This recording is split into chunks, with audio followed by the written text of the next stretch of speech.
Are we rolling? Okay.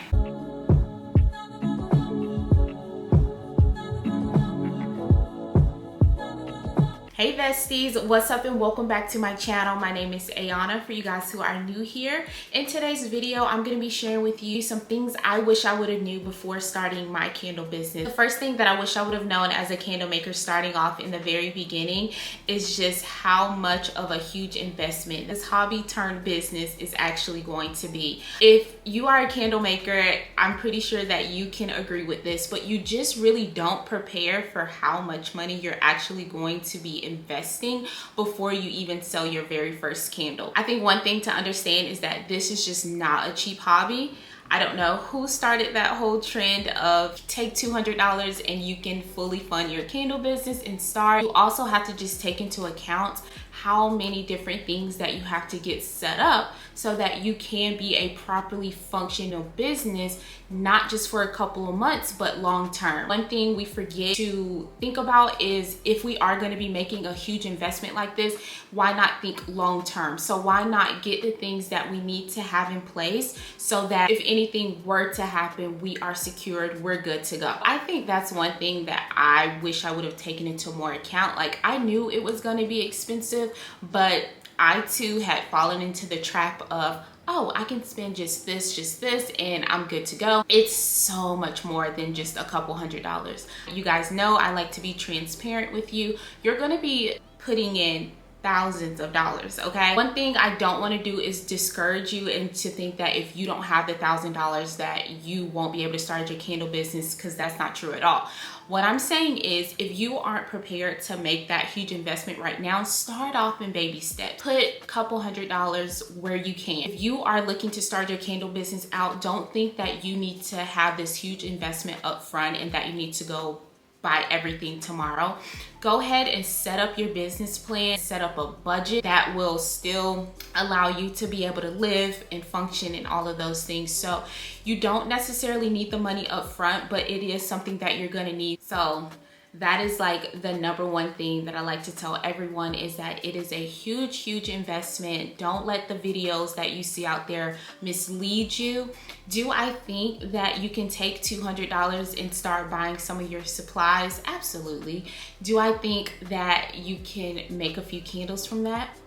Definitely. You have to also, you're factoring in the shipping cost of things. Like, it is a lot, okay? So just understand that this is going to be a very huge investment, and a couple $100s is just not gonna cut it, okay? That is just me being realistic with you. Next up is your time. You have to be prepared to put a lot of time into this if you want it to be successful. Are you prepared to treat your business the same way that you treat your 9-to-5 or whatever else that you're doing? Are you prepared to give that much time plus more? Because we all know entrepreneurship is like all day long. There's no clocking in and clocking out. Now, we'll talk about that a little later, because you definitely should be, to make sure that your mental health stays sane. But you have to give a lot of your time up, and if you're not prepared to do that, I don't know how successful you're going to be in the beginning. With anything rewarding, you're going to have to put in. So like, literally what you're going to get out of your business is whatever you're putting in. So if you're only given a little bit of time, the results of whatever you're looking for is probably going to be very minute. It's very overwhelming, trust me, but you can definitely do it if you just set your mind out to do it. Next up, things I wish I would have known as a candle maker starting off is the testing. Oh my God. There is a lot of testing involved. This is the most crucial part too as well. If you don't put everything you have into testing, and testing all the different products, testing different jars, testing different waxes, testing different brands of fragrance oils, every single thing that you put in just becomes null and void. This is where your product is being created. You're coming up with the prototype. You're coming up with every single thing during your testing phase. before you get to the final product. So testing will take a lot of your time. It is going to be very hard because, as you guys see from my previous video, I had so many candles that I was not happy with. I had to end up melting them back down. Candles that didn't smell like anything, candles that maybe the wicking had been off. Like, there is going to be a lot of trial and error during your testing phase, but this is the part where you really need to focus and really lock in, because you don't want to get discouraged if you are making multiple candles and they're not coming out how you want them to, or you just feeling like none of your formulas are working. You've watched multiple videos and you just can't seem to get it right. Usually at that point, when you're feeling so frustrated, you're getting ready to come over to a victory. So don't give up during your testing phase. If you need to take a little bit of time off, maybe do that, but I just encourage all of you guys to know that as a candle maker, all of us are going through the same thing. The testing phase is very challenging, but don't give up on yourself, because you're gonna see it through. You're gonna get that formula correct and you're gonna have a really great final product. So don't give up on yourself, okay? That's just my little encouragement to you guys. Testing is overwhelming for every single person. At that point, I'm like, why do I want to make candles again? Like, how is this fun? Because now it's turned from a hobby to now you want to perfect it, because this is something that you're going to be giving to your customers. So definitely do not give up on yourself in the testing phase. Oversaturated market. A lot of people, I hear this all the time, you guys. Oh my God, is the market oversaturated? You guys, I don't know any market that exists that is not oversaturated, okay? Every single thing that you see out there has been done already. We're just remixing it to make it our own. Yes, it is oversaturated. But again, like I said from my very first video, the thing that's going to differentiate you from your competitors is that you're you. Do something that's going to stand out. I feel like as a brand owner in any market, as long as you stand out and just be your authentic self, you're going to be okay. Like, don't let the market being oversaturated deter you from wanting to start your business, because that's such a crazy reason. I can think of 100 other things off the top of my head of why you should probably think twice about becoming a candle maker, but the market being oversaturated is definitely not top of that list. Stay consistent if you want to receive results from your business. Work hard on differentiating yourself from your competitors and you will do just fine, I promise. Next up, things I wish I would have known starting my business is pricing your product. Price your products 3 times the cost of goods. But you do want to make sure that your products don't cost more than the perceived value. I think another thing that I kind of want to touch on just a little bit when it comes to pricing your products is don't get discouraged by thinking like, oh, my product's so high. Like, I know people can go out there and get a $3 candle from Walmart. I know that. I was one of those people purchasing that. But when you are a business owner and you are funding your own business, still in the very beginning, you aren't doing any outsourcing. Don't get discouraged by people around you not probably wanting to spend that much on a candle. When you find your people and find your community, understand that people will spend whatever on your product if it is good, if it's of quality, and if they just like you. A lot of times people really don't care about the product, they just like you as a person. If you are pricing your product at the cost that you know it is of value, don't be discouraged by the people who may not want to spend that amount, because for every person who doesn't, there's 5 other people who will. So don't be discouraged by pricing your products at the actual cost. I struggled with that in the beginning. I want to sell $5 candles. Seriously, like that would make my day to sell $5 candles, make them affordable so that everybody can experience these, because these are good quality candles, okay? Like, I am so proud of the product that I made. Like, even now coming back,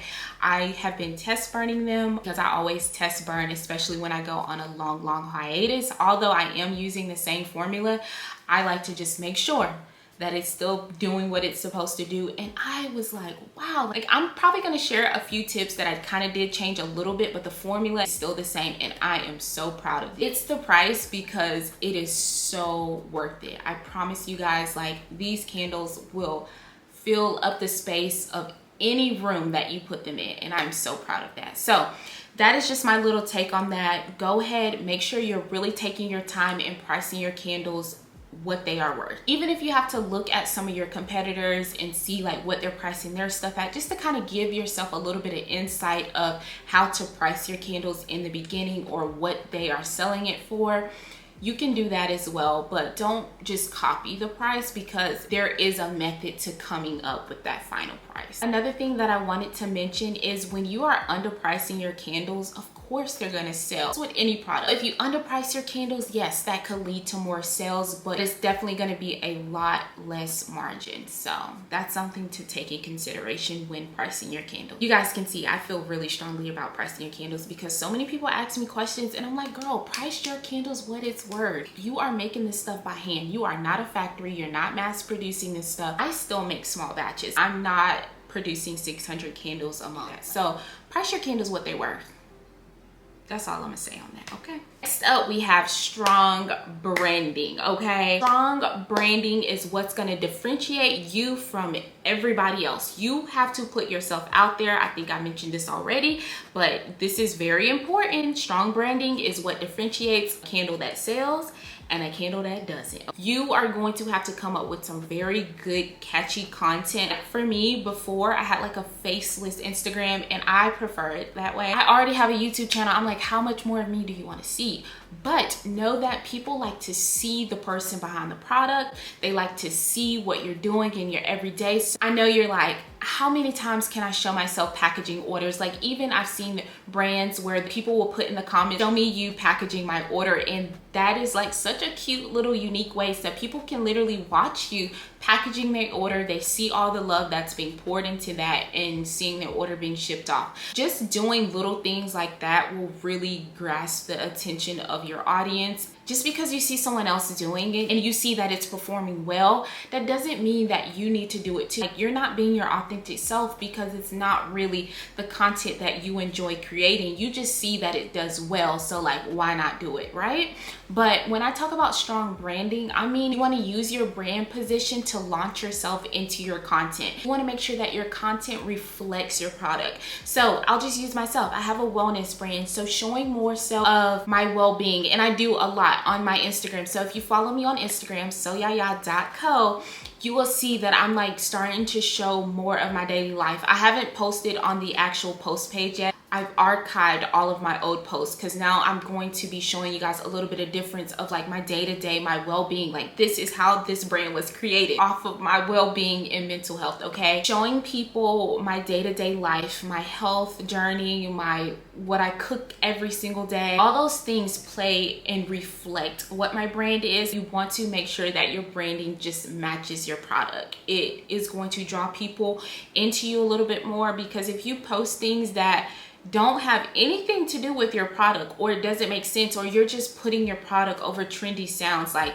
after a while people are going to catch on to that and it gets boring. So show up as your authentic self and you will be just fine, I promise. The next thing that I want to talk about, and this is probably going to be the last thing, marketing. And this is different from branding. When it comes to marketing, these are things that I wish I would have done a little bit more in the beginning, because it's something that I did not do. You want to make sure that you don't leave any back-end marketing out. And what that means is things like your emailing list or SMS text messages that you send out. Those are things that are going to really grasp the attention of your customers and remind them like, hey, I'm still here. Hey, this is the next thing that's dropping. Think about all the big companies that you shop from that are constantly sending you emails, constantly sending you text messages. Fashion Nova, I had to stop that like years ago, but it gets the people talking. It gets the people like, oh, okay, let me go see what they got on there, okay? Because they are sending me the text messages. We are living in times where everybody has a phone, everybody has email. So those are gonna be definitely marketing strategies that you don't want to leave on the table. Don't just leave it up to your social media platforms. You want to make sure that you are covering all areas. Someone's not on social media, they're probably not going to see the ads and things that you put out, but everyone has a phone and most likely everyone has the email, but you want to make sure that you're covering all of them just in case they're not on one of the three. It is very easy to set up on your website. Shopify makes it so easy to add that on, but these are things that I didn't do in the beginning that I will be doing this go round. I did have like a welcome landing page, so when you did go on the website, you would see like, hey, welcome, here's a discount to use on your next order. I did do that. That's kind of like the bare minimum that you can do, but you best to believe that text messaging and my email marketing, I did email marketing a couple of times, but it's something that this time around I'm going to be very, very consistent with. So these are things that I just want you guys to consider if you are looking to start a candle business, because it's definitely things that I wish I would have known a little bit more of. Some of these things I did have some knowledge of, or I did do some research on, but it's just so much more than just buying your supplies, pouring your wax, and slapping a label on it and selling it to your customer. And I just don't want you guys to be misled by videos that are meant to just grasp your attention, or it's just there for views. Like, understand this is going to take a lot of work, a lot of dedication. What's going to set you apart from everyone else is going to be strictly just your discipline and consistency. I hope that this video will help anybody who is out there who's getting ready to start their business, whether you are in the testing phase or if you're still in the I don't know if this is something I even want to do. I hope that this video gives you a little bit better insight on how you can start your candle business and what all really goes into it. If you enjoyed this video, don't forget to leave a comment down below. Definitely don't forget to like, subscribe if you're new here. I'm trying to make it to 3K by the end of the year. Thank you guys so much for tuning in, and I will see you guys in the next video.